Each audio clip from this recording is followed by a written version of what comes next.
النبي الأمين المبعوث رحمة للعالمين صاحب الخلق العظيم وعلى آله وصحبه وسلم تسليما.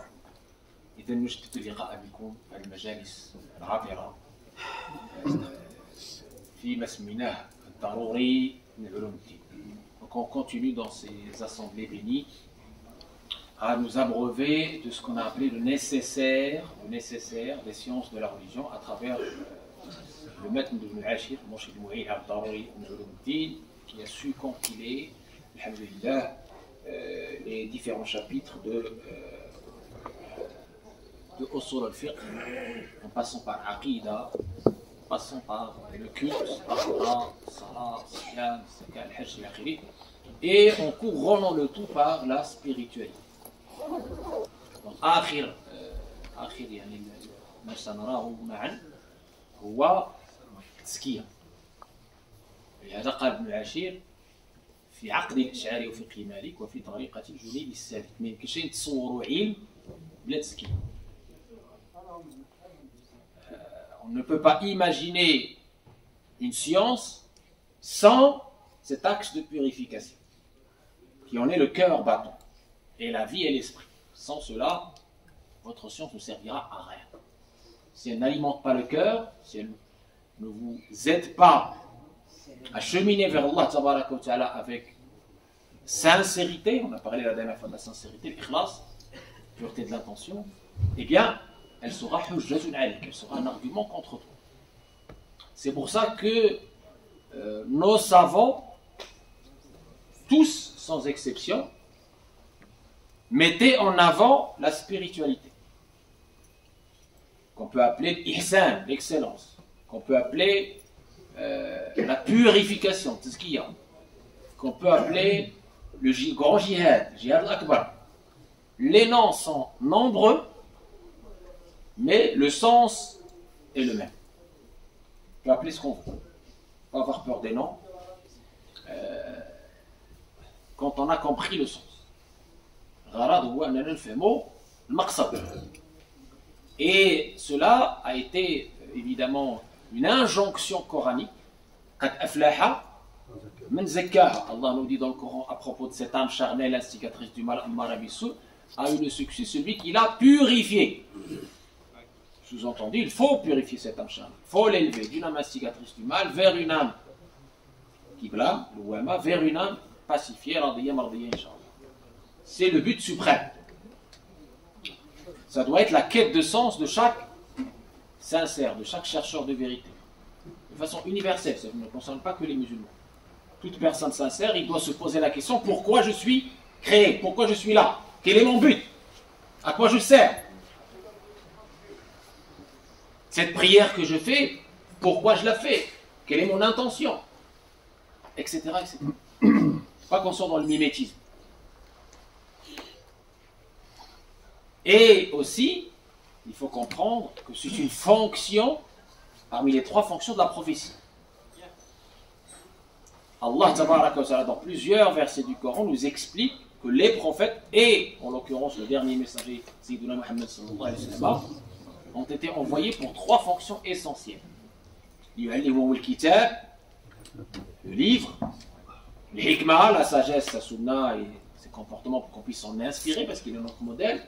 Et il les purifie. Et dans un autre verset, il commence par tazkiya, la purification. Parce que sans elle, sans cette purification du cœur de ces maladies intérieures, eh bien, tes actes ne seront pas élevés vers le ciel. Tu serais en train de faire ce qu'on appelle un culte sans sens, sans esprit. ولهذا قال سيدي ابن عطية الأعمال صور قائمة وأرواحها وجود سر الإخلاص فيها. الأعمال صور قائمة وأرواحها وجود سر الإخلاص فيها. Les actes sont des formes mortes, donc l'esprit réside dans la pureté d'intention qui est en nous. Et donc la première injonction, c'est ton intention. Et ton intention, elle réside dans le cœur.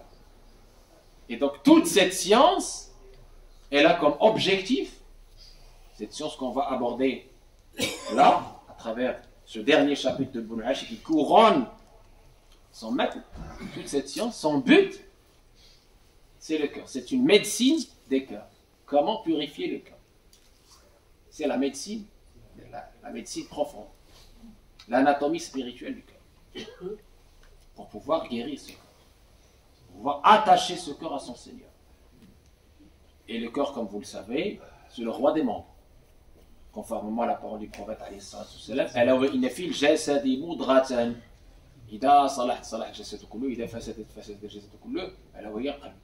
y a dans le corps un morceau de chair, s'il est sain, tout le corps devient sain, s'il est corrompu, tout le corps devient corrompu. Il s'agit du cœur. Il est aussi le lieu du regard divin, comme l'atteste les hadiths authentiques. Il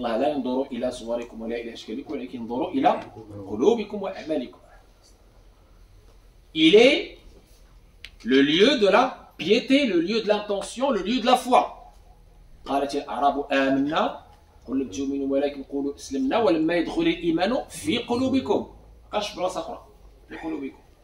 C'est le réceptacle de la foi aussi, le réceptacle de la piété. Le prophète a désigné 3 fois son cœur, sa poitrine, en disant la piété réside ici. L'agrément des actes dépend de la piété. Allah accepte des pieux. Et la piété, elle est ici. D'où la centralité du cœur en islam. D'où l'importance de cette science gustative, cette science qui s'intéresse à la purification du cœur de ces maladies innombrables telles l'ostentation, l'orgueil, la haine, les rancunes, la haine. Et c'est pour ça, je disais tout à l'heure, que tout savant qui se respecte était dans la spiritualité. Ulama ar-Rabbaniyoun. On les appelait l'ulama ar-Rabbaniyoun. On ne pouvait pas imaginer un savant, un vrai savant, sans qu'il soit dans la spiritualité authentique, avec ses règles, ses wahhabiyya. Parce que ce n'étaient pas des gens qui écrivaient pour écrire, pour la gloire, ou pour se montrer, ou pour plaire. C'était des savants qui avaient une mission et qui étaient eux-mêmes la représentation, l'illustration, l'incarnation de ce qu'ils disaient. Il n'y avait pas de décalage entre ce qu'ils écrivaient, ce qu'ils disaient et ce qu'ils étaient. Très important.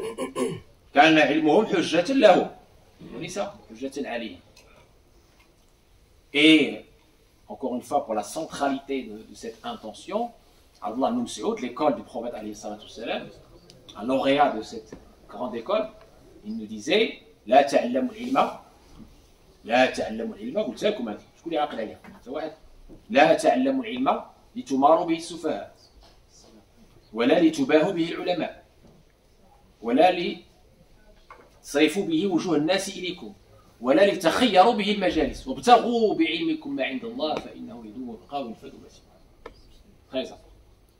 لا تعلموا العلم لتماروا به السفهاء. N'apprenez pas la science pour disputer les faibles d'esprit.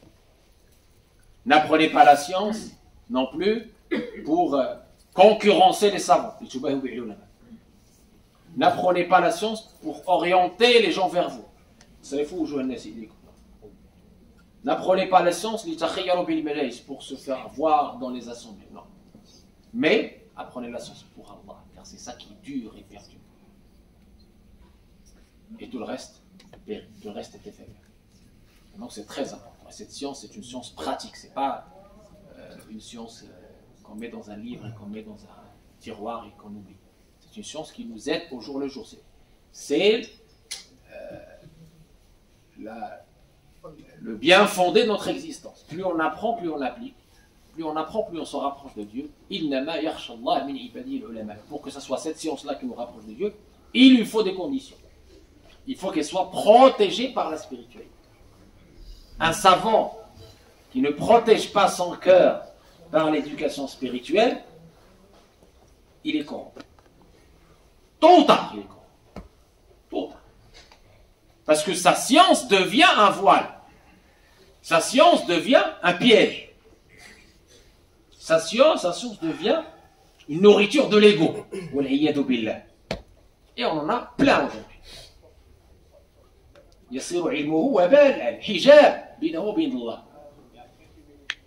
في الوقت اللي كان خصو يكون العلم ديالو سببا لترقيه، سببا لقربه من مولاه، سببا لخشيته، سببا لورائه، ماشي العكس.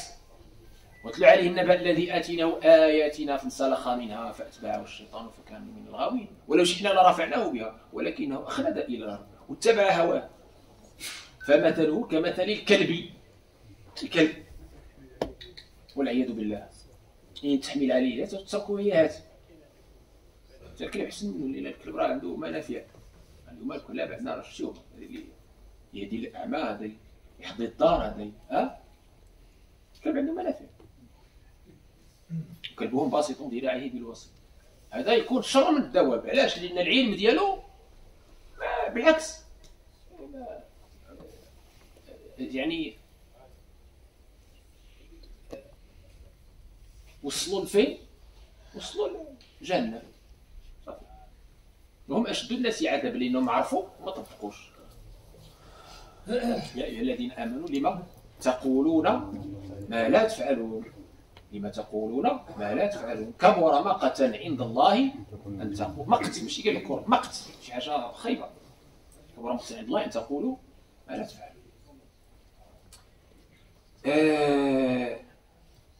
Après cette petite introduction, donc le livre qui couronne l'ouvrage d'Ibn Ashir, qui est le Khatm, c'est le livre de la spiritualité. Et je disais, cette spiritualité est le cœur même de l'islam. Certains l'appellent la station de l'excellence, la troisième station. Mais moi, je préfère qu'on l'appelle tazkiya, la purification, parce que comme j'ai dit, son but, c'est purifier le cœur. Ça, c'est une science qui s'intéresse au cœur. Ces maladies, comment alhamdoulilah, lui faire goûter les saveurs de la foi, comment qu'il puisse s'élever dans les stations de l'excellence. Et فيرتقي في معارج الإحسان إلى آخره. ولهذا قال سيدي ابن عاشر باش نفهموا هاد السادات من العلماء ورثة الأنبياء pour qu'on puisse alhamdoulilah valoriser le patrimoine qu'on a entre les mains. Ibn Ashir, il a eu alhamdoulilah l'acceptation de l'ulama kamil, de tous les ulama. Preuve qu'il a réussi à synthétiser ce qui était dispersé ailleurs. Preuve qu'il a, alhamdoulilah, il a eu cette intelligence spirituelle de compiler les choses essentielles pour chaque aspirant à Allah tabaraka wa ta'ala qui s'en sert. Et il a commencé ce chapitre-là par un élément structurant de l'identité musulmane, un élément structurant de la spiritualité musulmane, un devoir qui incombe à tout mukallaf, une station sans laquelle il n'y a pas d'autre station, parce que c'est la fondation. Elle s'appelle Tawba. وتوبة من كل ذنب يجترم تجب فورا مطلقا وهي الندم بشرط الإقلاع ونفي الإصرار ولتلافي ممكنا الاستغفار. وتوبة من كل ذنب يجترم تجب فورا مطلقا وهي الندم بشرط الإقلاع ونفي الإصرار وليتلافى ممكنا الاستغفار. توبة qu'on peut traduire par le repentir, qu'on peut traduire par le retour à Allah tabaraka wa ta'ala. Ibn Ashir, donc, il dit le repentir de tout péché. Tajibu, fawran mutlaqan, c'est un devoir mutlaq. Et fawri, c'est-à-dire immédiat. C'est un devoir qui n'admet pas le retard. C'est un devoir immédiat. Immédiat. Je ne veux pas dire non, mais je me repentirai plus tard. Immédiat. Tajibu fawran mutlaqan wa hiya nadam. Il dit, et c'est le regret. Pourquoi? Parce qu'il y a un hadith qui insinue cela. Le regret, c'est le repentir. Parce qu'effectivement, on définit toujours quelque chose. Quand on veut définir un concept,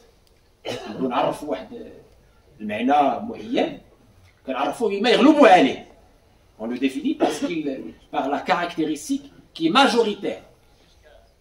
Et le repentir, on le sait, sa caractéristique sont très majoritaires, c'est le regret. Par rapport à quoi le regret? C'est là où va intervenir l'intention. le repentir pour qu'il soit sincère, correct et accepté par Allah, il doit y avoir en amont cette intention qu'il est pour Allah.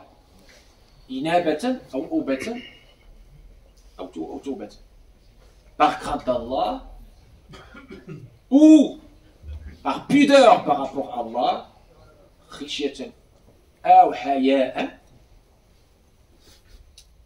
ou raja'an ou par espoir.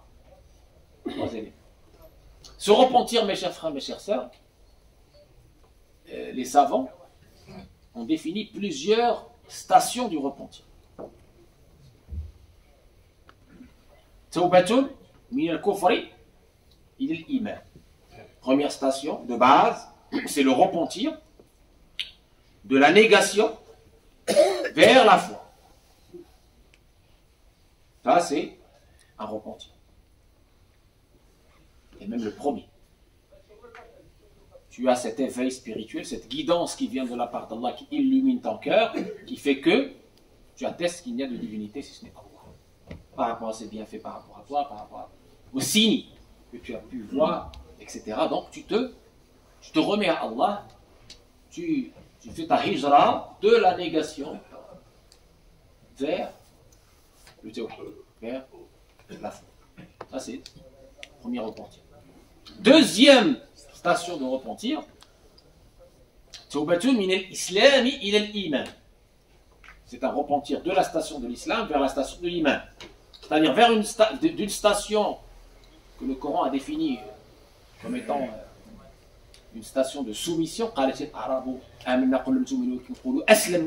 Tu t'es soumis mais tu ne sais pas ce que tu fais, tu n'as pas l'adhésion du cœur.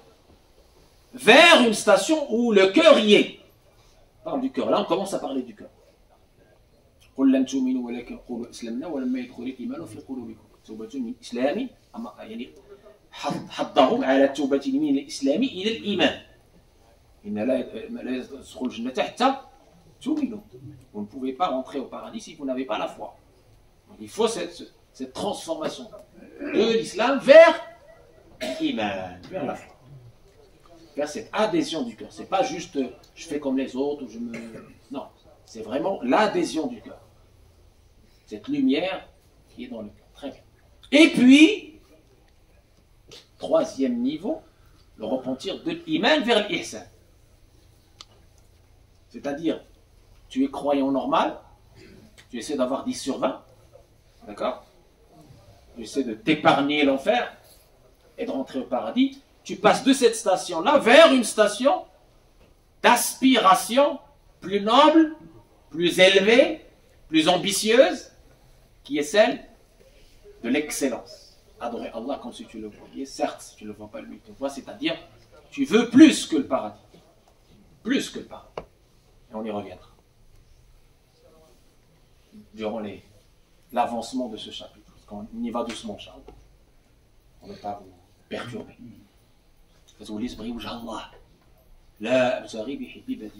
C'est vers la station de l'amour. Allah, Allah. L'amour. C'est l'ultime station. Et dans la station de l'excellence, c'est ce dernier niveau, le repentir dans les stations de l'excellence.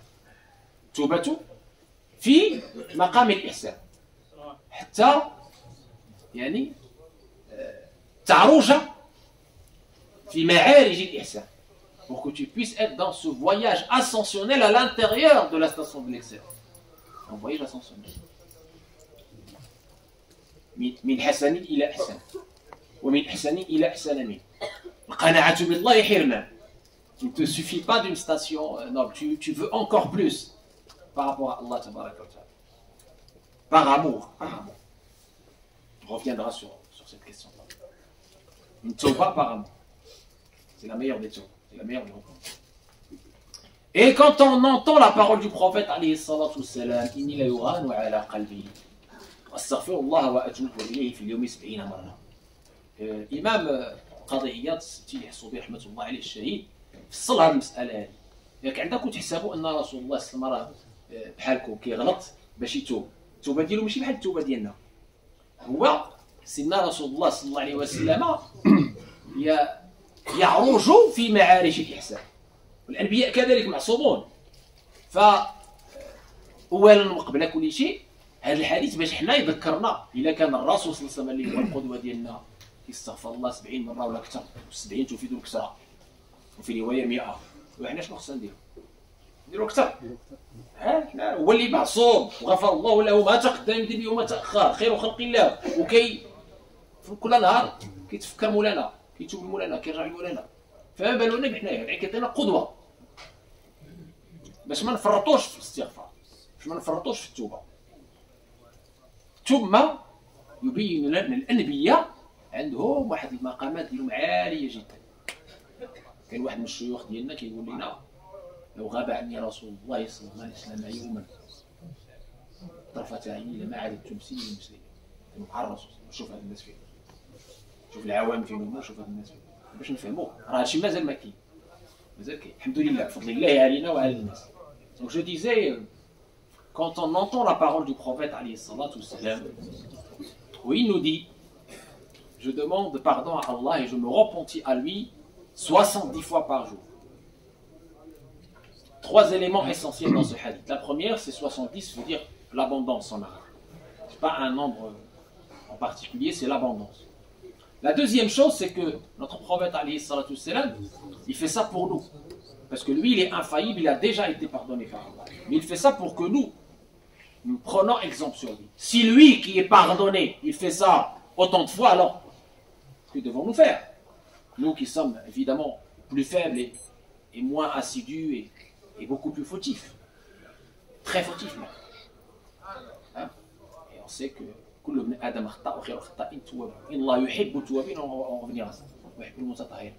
Et donc, troisième et dernier élément par rapport à ce hadith, comme le commente si bien l'imam Qad'iyya dans son Shifa, on va en parler tout à l'heure de ce Shifa, il dit, eh bien, les prophètes et les messagers sont infaillibles de par leur mission, et donc quand ils parlent de l'istighfar, de demande de pardon ou du repentir, ils parlent de cette dernière station dont on a parlé. Ils sont déjà dans l'excellence, mais ils veulent encore et encore plus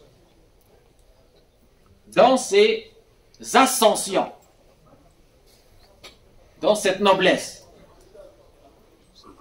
Ils sont encore plus dans la gratitude, puisque Allah les a privilégiés, ils veulent continuer dans cette gratitude. Notre mère Aïcha, un jour, elle a eu pitié du prophète alayhi salatu wassalam, qui passait toute la nuit à prier, au point d'avoir les pieds enflés. Il lui dit, mais Allah t'a déjà pardonné tout, pourquoi tu fais ça? Viens dormir. Et il lui dit, ne dois-je pas être un serviteur reconnaissant? Ils sont dans cette station. Voilà, c'est comme ça. Donc c'est leur repentir à eux. Ça n'a rien à voir avec notre repentir à eux. Voilà. Très bien. Donc c'est un peu quelques sens de ce hadith du prophète sallallahu alayhi wa sallam. Ensuite, toujours en introduction à cette station sublime qui s'appelle le repentir, qui est la porte, qui est l'entrée, qui est l'introduction, qui est le soubassement. Le repentir, tauba, c'est quelque chose qui doit nous accompagner tout le temps, de par notre essence, de par notre nature d'être humain. Allah tabaraka wa ta'ala, dans le hadith authentique, il nous dit chaque nuit, Allah tabaraka wa ta'ala descend. Mais ici, quand on parle de descente, attention, attention, attention, on n'est pas des anthropomorphistes. Les savants sunnites ont interprété ces descentes comme étant honorer la personne, accepter la personne, élever la personne, privilégier la personne. C'est-à-dire, il y a des privilèges dans des moments bien particuliers, des moments propices, des moments bénis. Et il accepte le repentant qui a commis des péchés le jour. D'accord? يبسط يديه النهار ليتوب مسيء الليل ويبسط يديه بالليل ليتوب مسيء النهار. C'est-à-dire il étend ses mains, et quand on dit ses mains pareil ici, c'est-à-dire ici, c'est un privilège, c'est un honneur qu'il donne à ceux qui se répandent. Et dans un autre hadith, on parle de farah, la joie, c'est-à-dire que là encore une fois, on ne peut pas accepter une interprétation littérale et anthropomorphiste. Mais, ce qui veut dire que, si on rejoint le verset coranique, Inna Allah yuhibbu, Allah aime ceux qui se repentent et ceux qui se purifient. C'est-à-dire, plus tu te repens à Allah, tabaraka wa ta'ala, plus tu es bien aimé, plus tu es rapproché. Non seulement tes péchés sont effacés, mais tu es bien aimé parce qu'il y a ce sentiment de inkisar, d'humilité par rapport à Allah. Et ça, Allah, il aime cet inkisar.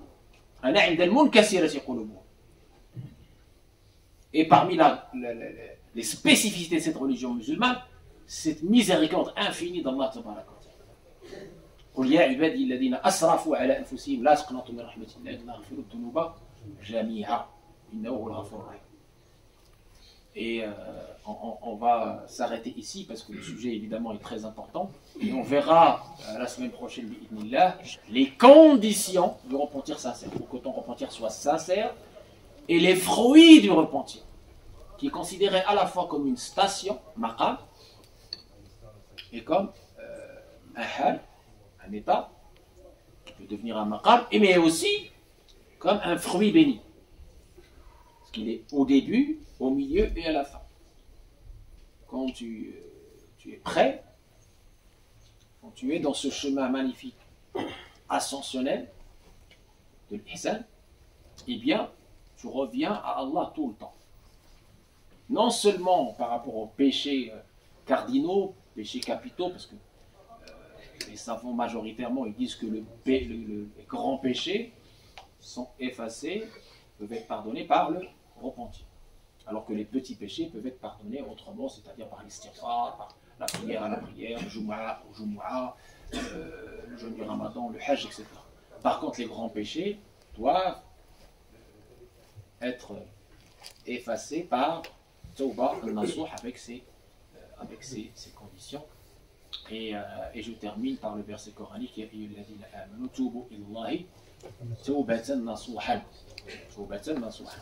Allah appelle tous les croyants à une tawbah nasuha, une tawbah sincère, pour justement revenir à chaque fois à cette nature primordiale, à cette fitra. Quand elle est souillée, quand elle est polluée, quand le shaitan ou le nafs essaye de vous détourner de l'essentiel, de votre mission, on revient.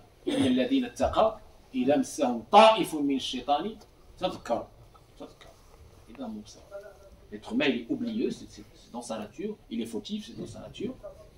Et par rapport aux questions cette fois-ci qui sont alhamdoulilah reliées au sujet ou liées au sujet, un certain nombre de frères m'ont posé la question sur ce qu'on appelle le péché original. Parce que bon, dans les dialogues interreligieux, on entend beaucoup cette histoire du péché original. Alors nous, en islam, on n'a pas de péché original. D'accord ? Pourquoi ? Parce que Allah nous dit dans le Coran, la tazir waziratun wizra ukhra. Personne ne prend le fardeau d'un autre. Ça c'est un. Deux. Sayyidina Adam, quand il a fait ce qu'il fait, et qu'Allah lui a pardonné, on ne va pas dire que nous portons tous ce péché de Sayyidina Adam. Pas du tout. C'était quelque chose qui était, entre guillemets, bien destiné à Sayyidina Adam, à notre père, et ça lui a permis d'apprendre à demander pardon à Allah tabaraka wa ta'ala, et par la même raison nous apprendre apprendre ses paroles. فَتَلْقَى آدَمُ مِنْ رَبِّهِ كَلِمَاتٍ فَتَابَ عَلَيْهِ. D'accord. رَبَّنَا ظَلَمْنَا أَنفُسَنَا وَإِنْ لَمْ تَغْفِرْ لَنَا وَتَرْحَمْنَا لَنَكُونَنَّ مِنَ الْخَاسِرِينَ. Et ils sont tous les deux, Adam et Hawa, responsables. C'est pas Hawa qui est responsable, qui là, non. Tous les deux. Et d'ailleurs, le Coran s'adresse à Adam d'abord. فَعَصَى Adam. Adam a désobéi. عصى Adam. ثم اجتباه ربه. Et puis Allah l'a élu, l'a فتاب عليه فتاب عليه. Très important. Donc effectivement, on n'a pas de transmission de péché par génération, ça n'existe pas. C'est pas parce que ton père a été entre guillemets négateur, polythéiste, je sais pas quoi, que toi tu dois porter son fardeau, rien du tout. Ça n'existe pas. Tu as ta propre vie, ta propre liberté, ton propre destin à bâtir. en renouvelant l'intention, en faisant ton chemin spirituel sincère, d'accord, ta quête de sens, t'as pas à te lier à une espèce de génétique. Il y a pas de, ça n'existe pas. Hein. Il n'y a pas de transmission génétique du vice. Hein. Il n'y a pas de transmission génétique du coffre. Il n'y a pas de transmission génétique du polythéisme. Chacun de vous est libre. Chacun de vous peut dépasser son environnement, sa fréquentation, ses parents s'ils ne sont pas dans la bonne voie, etc. Le meilleur des exemples, c'est Ibrahim alayhi salam. Bien que son milieu direct était polythéiste, lui, il était Ummah. Il devenait Khalil. Khalil, c'est l'ami intime. Khilla, c'est la station majeure dans la spiritualité. Alors que son environnement était polythéiste. Mais il a fait cette quête de sens que le Coran trace à travers cette méditation dans le cosmos, etc.